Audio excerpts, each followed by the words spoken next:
വർണ്ണമായി ഭാഗം 19. മുത്തശ്ശിയെയും അമ്മയെയും അച്ഛനെയും കാത്ത് അഭി ഹാളിൽ അങ്ങോട്ടും ഇങ്ങോട്ടും നടക്കുകയാണ്. അവൾ ആകെ സന്തോഷത്തിലുമാണ്. ഇന്നു തന്നെ എൻഗേജ്മെൻറ്റ് ഡേറ്റ് കാണണമെന്ന തീരുമാനത്തോടെ നന്ദനത്തിലേക്ക് പോയതാണ് എല്ലാവരും. അവിടെ എന്തൊക്കെ നടന്നു? എപ്പോഴായിരിക്കും എൻഗേജ്മെൻറ്റ്? കാശിയേട്ടൻ സന്തോഷത്തിലായിരിക്കുമോ?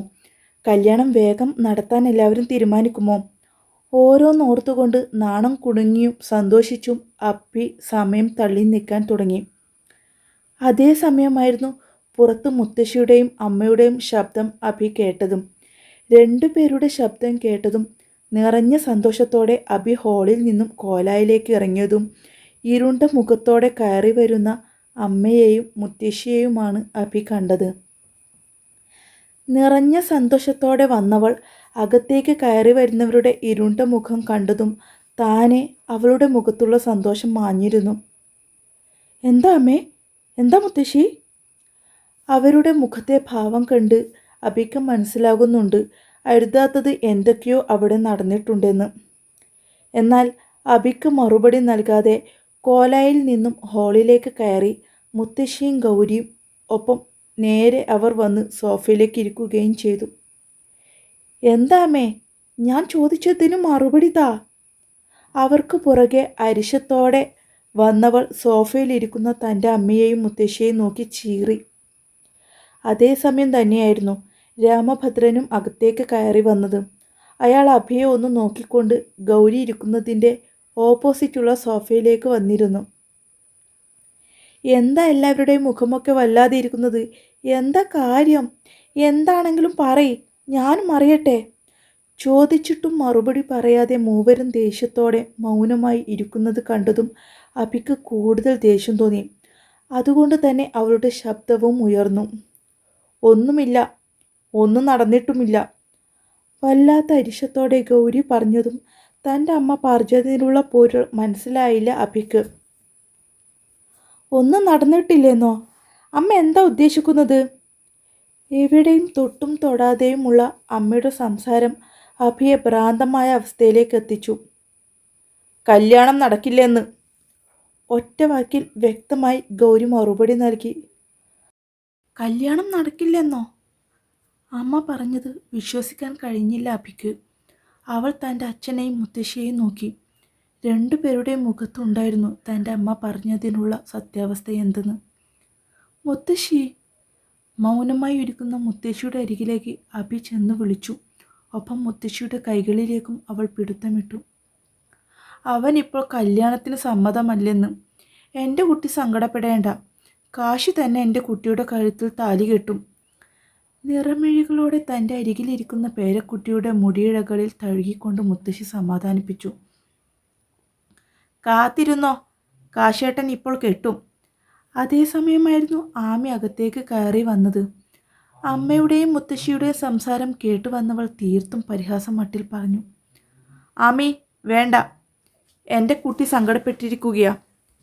തൻ്റെ അരികിലിരിക്കുന്നവളെ ചേർത്ത് പിടിച്ചുകൊണ്ട് ആമിയെ ദേഷ്യത്തോടെ നോക്കി മുത്തശ്ശി. അതിന് ഞാനൊന്നും പറഞ്ഞില്ലല്ലോ മുത്തശ്ശി. മുത്തശ്ശി പറഞ്ഞതിന് മറുപടി നൽകിയെന്നല്ലേ ഉള്ളൂ. കാശിയേട്ടന് അഭിയെ കല്യാണം കഴിക്കാൻ താല്പര്യമില്ലെന്ന് എല്ലാവരുടെയും മുന്നിൽ വെച്ച് തന്നെയല്ലേ പറഞ്ഞത്. പിന്നെന്തിനാ മുത്തശ്ശിക്ക് അഭിക്ക് വീണ്ടും പ്രതീക്ഷ നൽകുന്നത്? ഇനിയും വെറുതെ സ്വപ്നം കാണേണ്ടെന്ന് കരുതി ഞാൻ കാര്യം വ്യക്തമാക്കിയെന്നേ ഉള്ളൂ. പറയുമ്പോൾ പരിഹാസവും പുച്ഛവും ദേഷ്യവും സന്തോഷവും എല്ലാം ഉണ്ടായിരുന്നു ആമിയുടെ വാക്കുകളിൽ. ഒരു പക്ഷെ കാശിയുടെ തീരുമാനത്തിൽ ഏറ്റവും സന്തോഷിക്കുന്നത് ആമി തന്നെയാണ്. എന്തെന്നാൽ നന്ദനം എന്ന സ്നേഹ കുടുംബത്തിലേക്ക് അഭി എന്ന തൻ്റെ ട്വിൻ സിസ്റ്റർ മരുമകളായി കയറിപ്പോകേണ്ടെന്ന് തന്നെയാണ് ആമിയുടെ ആഗ്രഹവും. അത് മറ്റൊന്നും കൊണ്ടല്ല, അഭിയുടെ സ്വഭാവം അതുതന്നെ കാരണം. ആമി, നീ അകത്തേക്ക് പോ.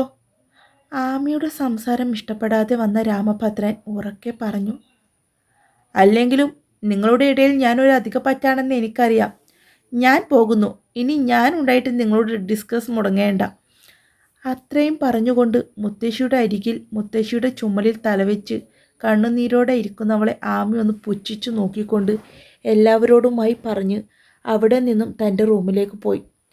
ആമി പോയി കഴിഞ്ഞതും അഭി കണ്ണുനീരോടെ വിതുമ്പാൻ തുടങ്ങി. അതിലൽപ്പം അഭിനയവും ഉണ്ടായിരുന്നു. മറ്റൊന്നുമായിരുന്നില്ല. മുത്തശ്ശിയുടെ മനസ്സിളക്കുക അതുമാത്രമായിരുന്നു അഭിയുടെ ലക്ഷ്യം. എന്തെന്നാൽ ആമയുടെ സംസാരത്തിൽ നിന്നും അമ്മയുടെ സംസാരത്തിൽ നിന്നും അവൾക്ക് മനസ്സിലായി പോയ കാര്യമൊന്നും നടന്നിട്ടില്ലെന്നും ഈ വിവാഹത്തിന് താല്പര്യമില്ലെന്ന് കാശിയേട്ടൻ പറഞ്ഞിരിക്കുകയാണെന്നും. അതുകൊണ്ട് തന്നെ മുത്തശ്ശിയുടെ മനസ്സിലാക്കിയാലേ ശരിയാകുമെന്ന് അവൾക്കറിയാവുന്നതുകൊണ്ട് അപ്പോൾ തന്നെ അവളുടെ നാടകം അവൾ തുടങ്ങി വെക്കുകയായിരുന്നു. മോൾ അവൾ പറയുന്നതൊന്നും കേൾക്കേണ്ട. ദേ മുത്തശ്ശിയെ നോക്കേ. കണ്ണുനീരോടെ വിതുമ്പുന്നവളെ ആശ്വസിപ്പിക്കാൻ എന്നോളം അവളുടെ താടിയിൽ പിടിച്ചു മുത്തശ്ശി തനിക്ക് നേർക്ക് അഭിയുടെ മുഖം ഉയർത്തി. കാശിയേട്ടൻ വിവാഹത്തിന് സമ്മതമല്ലെന്ന് പറഞ്ഞു അല്ലേ? സാരമില്ല മുത്തശ്ശി, ഞാൻ വെട്ടിയ വെറുതെ ഒരുപാട് ആശിച്ചു. നിക്ക് വിധിച്ചിട്ടുണ്ടാകില്ല കാശിയേട്ടനെ. അഭിയുടെ ഏങ്ങലടികൾ കൂടി. യോ എൻ്റെ പൊന്നുമോൾ അങ്ങനെയൊന്നും പറയല്ലേ. അഭിയുടെ കള്ളനാടകം കണ്ടതും മുത്തശ്ശിക്ക് വല്ലായ്മ തോന്നി. വേണ്ട മുത്തശ്ശി, കാശിയേട്ടൻ എന്നെ ഇഷ്ടമായിരിക്കില്ല. അഭി വീണ്ടും നാടകം തുടർന്നു. ദേ എൻ്റെ അഭിമോൾക്ക് ഈ മുത്തശ്ശി വാക്ക് നൽകുന്നു. കാശി നിനക്കുള്ളതാ. ഏതറ്റം വരെ പോകേണ്ടി വന്നാലും നിന്റെ കഴുത്തിൽ കാശിയെ കൊണ്ട് ഞാൻ താലി കെട്ടിക്കും. അങ്ങനെ അവൻ്റെ ഇഷ്ടത്തിന് വിടാൻ കഴിയില്ലല്ലോ. അല്ലെങ്കിലും അവൻ എന്താ പറഞ്ഞത്? ഇപ്പോൾ കല്യാണം വേണ്ടെന്നല്ലേ? പിന്നെ കാത്തുവിനെ പോലെയാണ് നിന്നെയും കരുതുന്നതെന്ന് പറഞ്ഞു. എന്നു പറഞ്ഞാൽ അങ്ങനെ കരുതാനല്ലേ കഴിയും, ബന്ധം കൊണ്ട് കഴിയില്ലല്ലോ. ഈ മുത്തശ്ശി ഒന്ന് നിർബന്ധം പിടിച്ചാൽ അവൻ നിന്നെ താലി കെട്ടും. എല്ലാവരുടെയും മുന്നിൽ വെച്ച് വെറുതെ അവനെ വഴക്ക് പറയേണ്ടെന്ന് കരുതിയ മുത്തശ്ശി മിണ്ടാതെ എങ്ങും പോന്നത്. അവനും എൻ്റെ കുട്ടിയല്ലേ. ഈ മുത്തശ്ശി പറയുന്നതൊന്നും അവൻ ഇതുവരെ അനുസരിക്കാതിരുന്നിട്ടില്ലല്ലോ. കുറച്ച് ദിവസം കഴിയട്ടെ മോളെ, ഞാൻ തനിച്ച് കാശിയോട് സംസാരിക്കാം. അത്രയും പറഞ്ഞുകൊണ്ട് നിറമിഴികളോടെ ഇരിക്കുന്ന അഭിയുടെ മുടിയിഴകളിൽ പതിയെ തഴുകിക്കൊണ്ട് മുത്തശ്ശി തൻ്റെ ഉഴുന്നുവടിയുമായി അവിടെ നിന്നും തൻ്റെ റൂമിലേക്ക് പതിയെ നടന്നുപോയി. മുത്തശ്ശി പോയെന്ന് കണ്ടതും അഭി തൻ്റെ കണ്ണുനീർ തുടച്ച് തൻ്റെ അമ്മയുടെ നേർക്ക് തിരിഞ്ഞു. ഒപ്പം തൻ്റെ അച്ഛനെയും നോക്കി. ഈ കിളവി പറഞ്ഞത് ചെയ്യുമോ? ചെയ്യുമായിരിക്കും, നോക്കാം. കുറച്ച് പൊടിപ്പും തുമ്മലും കൂട്ടിപ്പറഞ്ഞാൽ മതി. എന്തായാലും കാശിയെ വിട്ട് കളയേണ്ട. അടുത്ത മംഗലശ്ശേരിയിലെ തറവാട്ടമ്മ എനിക്കാവണം. അതിന് നീ കാശിയുടെ പെണ്ണായാലേ മതിയാകും. കുടില തന്ത്രങ്ങളോടുകൂടി ഗൗരി പറഞ്ഞതും രാമഭദ്രൻ്റെ ചുണ്ടിലും പുഞ്ചിരിയായിരുന്നു. ഉറച്ചൊരു തീരുമാനം അഭിക്കും ഉണ്ടായിരുന്നു. ഏത് വിധേനയും കാശിനാഥനെ സ്വന്തമാക്കുക എന്നത്. പക്ഷേ അവൾ അറിഞ്ഞിരുന്നില്ല കാശിനാഥൻ്റെ താലിയുമായി ഒരുവൾ ജീവിതത്തിലെ ലക്ഷ്യങ്ങൾക്ക് വേണ്ടി നെട്ടേട്ടം ഓടുകയാണെന്ന്. ജീവിതം കരക്കടിപ്പിക്കാനുള്ള തിടുക്കത്തിലാണെന്ന്. ഉച്ചയ്ക്കുള്ള ഭക്ഷണം കഴിക്കാനായിരുന്നു പിന്നീട് എല്ലാവരും ഡൈനിങ് ടേബിളിൻ്റെ അടുത്ത് ഒത്തുകൂടിയത്. 1-2 പ്രാവശ്യം കേശു പോയി വിളിച്ചപ്പോഴായിരുന്നു കാശി താഴേക്ക് ഇറങ്ങി വന്നത് തന്നെ. രാവിലത്തെ സംഭവം കഴിഞ്ഞപ്പോൾ തന്നെ മധു വീട്ടിൽ നിന്നും ഓഫീസിലേക്ക് പോയിരുന്നു. ബാക്കി എല്ലാവരും വീട്ടിൽ തന്നെയുണ്ട്. നാളത്തെ മീറ്റിംഗ് നീ അറ്റൻഡ് ചെയ്യില്ലേ? കഴിച്ചുകൊണ്ടിരിക്കെ ഓരോ വിഷയങ്ങളിലേക്ക് എല്ലാവരും കടന്നിരുന്നു. അതിനിടയിലായിരുന്നു കാശി കണ്ണനോട് ചോദിച്ചത്. ഞാൻ അറ്റൻഡ് ചെയ്യാം. പുതിയ കമ്പനി ആയതുകൊണ്ട് എനിക്കും പ്രാക്ടീസ് ആകുമല്ലോ. ഡാ കേശു, ജഗ, നിങ്ങൾ 2 പേരും എൻ്റെ കൂടെ പോര്. നിങ്ങൾക്കും എക്സ്പീരിയൻസ് ആകുമല്ലോ. കാശിക്ക് മറുപടി നൽകുന്നതിനോടൊപ്പം കേശുവിനെയും ജഗയെയും നോക്കി കണ്ണൻ പറഞ്ഞു. ഏയ്, ഞങ്ങളില്ല. നാളെ ഞങ്ങൾക്ക് കാത്തുവിൻ്റെ എണ്ണ കൊണ്ടു കൊടുക്കാനുണ്ട്. കണ്ണൻ പറഞ്ഞപ്പോൾ തന്നെ കേശു ഒഴിഞ്ഞു മാറി. അല്ലെങ്കിലും ഓഫീസിൽ പോകാതിരിക്കാൻ ഒരു കാരണം കാത്തു നിൽപ്പാണ് കേശു. അയ്യോ, കാശി സംശയത്തോടെ കേശുവിനെ നോക്കി. ആ മോനെ, കാത്തു പോകുമ്പോൾ അവളുടെ എണ്ണ എടുക്കാതെയാ പോയത്.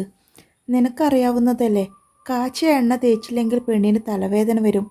രാവിലെ വിളിച്ചപ്പോഴാണ് അവൾ കാര്യം പറഞ്ഞത്. ഞാൻ നാളെ കൊടുത്തേക്കാമെന്ന് പറഞ്ഞിട്ടുണ്ട്. അല്ലെങ്കിൽ അവൾ ഇവിടെ വന്നേനെ. കാത്തു വന്നാൽ ശാലിനി അവിടെ തനിച്ചാവില്ലേ. അതുകൊണ്ട് കേശു കൊണ്ടുതരുമെന്ന് ഞാൻ കാത്തുവിനോട് വിളിച്ചു പറഞ്ഞു. അതുമല്ല, അവർക്ക് ടൗണിലേക്ക് പോകണമെന്നും പറഞ്ഞു. എന്തൊക്കെയോ വാങ്ങിക്കാനുണ്ടത്രേ. ഇവർ പോയാൽ അതൊന്നും നടക്കുമല്ലോ. കാര്യങ്ങളുടെ ഏകദേശ വശം നന്ദിനി പറഞ്ഞു. അമ്മ പറഞ്ഞതും പിന്നീട് കാശി അതിനെക്കുറിച്ച് ചോദിച്ചില്ല. അവനൊന്ന് മൂളിക്കൊണ്ട് ഭക്ഷണം കഴിക്കാൻ തുടങ്ങി. രാവിലത്തെ കല്യാണ ചർച്ചയൊന്നും ആരും സംസാരിക്കാത്തത് കൊണ്ട് തന്നെ കാശിക്ക് വല്ലാത്ത സമാധാനം തോന്നി. വീണ്ടും കല്യാണ വിഷയം എടുത്തിടുമോ എന്നൊരാകുലത അവനുണ്ടായിരുന്നു. എന്നാൽ ആരുടെ ഭാഗത്തു നിന്നും അങ്ങനെയൊരു നീക്കം ഇല്ലാത്തതുകൊണ്ട് അവന് എല്ലാവരോടും സംസാരിക്കാൻ ബുദ്ധിമുട്ടും തോന്നിയില്ല.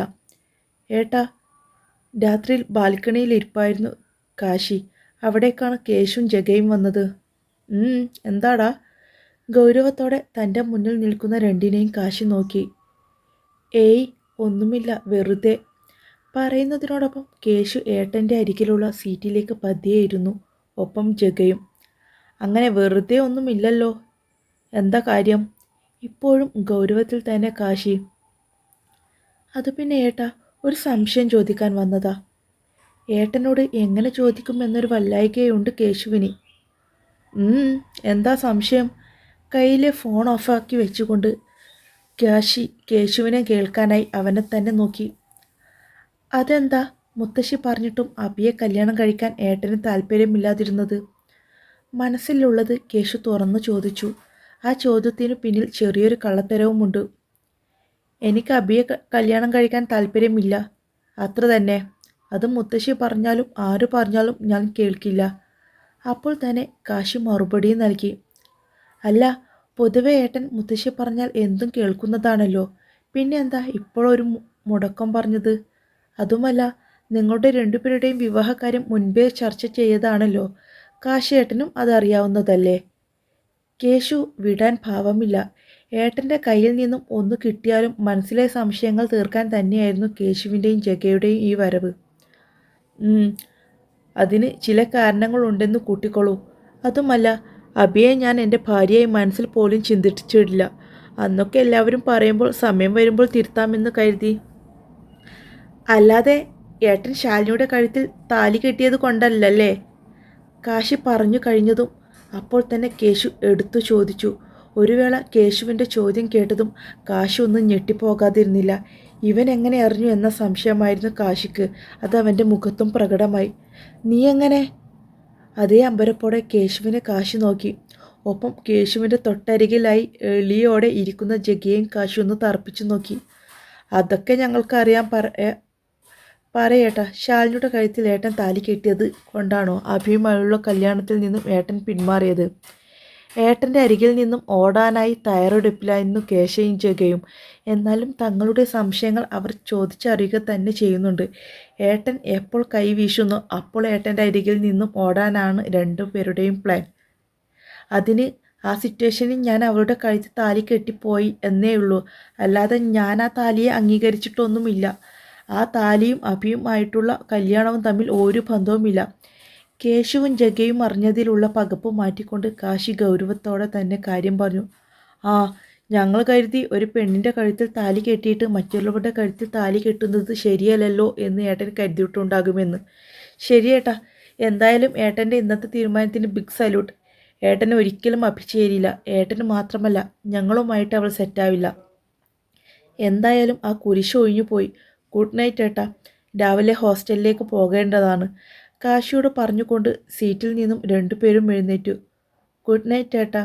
ജഗയും ഗുഡ് നൈറ്റ് പറഞ്ഞ് രണ്ടുപേരും ബാൽക്കണിയിൽ നിന്ന് കടന്ന് ഹാളിലേക്ക് പോകാൻ തുടങ്ങിയതും കാശി പുറകിൽ നിന്നും വിളിച്ചു. ഒന്നവിടെ നിന്നേ. കാശി വിളിച്ചതും രണ്ടുപേരും എന്താണെന്നർത്ഥത്തിൽ തിരിഞ്ഞു നോക്കി. ഞാൻ ശാലിനിയുടെ കഴുത്തിൽ താലി കെട്ടിയ വിവരം നിങ്ങളോട് ആരാ പറഞ്ഞത്? മാറോട് കൈകൾ രണ്ടും പിണച്ചു കെട്ടി സെറ്റിൽ നിന്നും എഴുന്നേറ്റ് നിൽപ്പായിരുന്നു കാശി.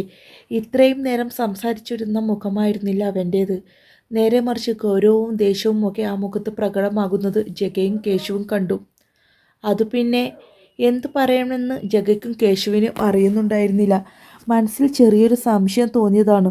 അത് ഏട്ടനോട് തന്നെ നേരായ മാർഗത്തിൽ ചോദിച്ചാൽ ശരിയാകില്ലെന്ന് കണ്ട് വെറുതെ ഒന്ന് കൊളുത്തിയിട്ട് നോക്കിയതാണ് രണ്ടുപേരും. കറക്റ്റായി ഏട്ടൻ അത് ചെന്ന് വീഴുകയും ചെയ്തു.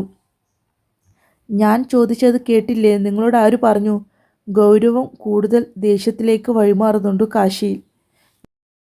ഞങ്ങളോട്. ജഗയും കേശവും ഉമിനീരിറക്കിപ്പോയി. എന്താ, ബാക്കി പറയാൻ കഴിയുന്നില്ലേ? കാശി അല്പം മുന്നോട്ട് വന്നു ഗൗരവത്തോടെ ചോദിച്ചു. ഞങ്ങളോട് ഏട്ടൻ തന്നെയല്ലേ ഇപ്പോൾ പറഞ്ഞത്? രണ്ടുപേരും ഒരുമിച്ച് നിന്ന് ഉറക്കെ പറഞ്ഞുകൊണ്ട് അവൻ്റെ മുമ്പിൽ നിന്നും തങ്ങളുടെ റൂമിലേക്ക് ഒറ്റ ഓട്ടമായിരുന്നു. രണ്ടുപേരും ഓടി മറയുന്നത് ചെറു പുഞ്ചിരിയോടെ കാശി നോക്കി നിന്നു. എന്തെന്നാൽ അവരുടെ തൻ്റെ അരികിലുള്ള പതിഞ്ഞ ഇരുത്തവും ചോദ്യവും സംശയങ്ങളും ഒക്കെ കേൾക്കുമ്പോൾ തന്നെ അവന് മനസ്സിലായിരുന്നു, ഒന്നും അറിഞ്ഞുകൊണ്ടുള്ള വരവല്ല, തന്നിൽ നിന്നും എന്തെങ്കിലും അറിയാനാണ് രണ്ടുപേരുടെയും വരവെന്നും. അതുകൊണ്ട് തന്നെ അവർ ചോദിക്കുന്നതിന് കൃത്യമായി കാശി മറുപടി നൽകുകയും ചെയ്തു. എന്തെന്നാൽ മറ്റൊരാളുടെ അടുത്ത് പോയി ചോദിച്ചറിയുന്നതിനേക്കാൾ നല്ലത് താനായി പറയുന്നതാണ്. രണ്ടുപേരുടെയും സ്വഭാവം കാശിക്ക് നല്ലതുപോലെ അറിയാം. CBI കളിക്കാൻ കേശുവിനെയും ജഗയെയും കഴിഞ്ഞേ വേറെ ആരുമുള്ളൂ. തുടരും. കഴിഞ്ഞ പാർട്ടിന് തീരെ സപ്പോർട്ട് ഉണ്ടായിരുന്നില്ല. അറിയാം, ഒരുപാട് ലേറ്റായിട്ടാണ് കഴിഞ്ഞ പാർട്ട് തന്നതെന്ന്. ഇന്നലെ കറണ്ട് ഉണ്ടായിരുന്നില്ല വീട്ടിൽ. അപ്പോൾ മറക്കല്ലേ സബ്സ്ക്രൈബ് ചെയ്യാൻ. പിന്നെ ലൈക്കും കമൻറ്റും അത് ഉറപ്പായും വേണം. എന്നാലേ എനിക്ക് മുന്നോട്ട് പോകാനുള്ള പ്രതീക്ഷ ഉണ്ടാകും.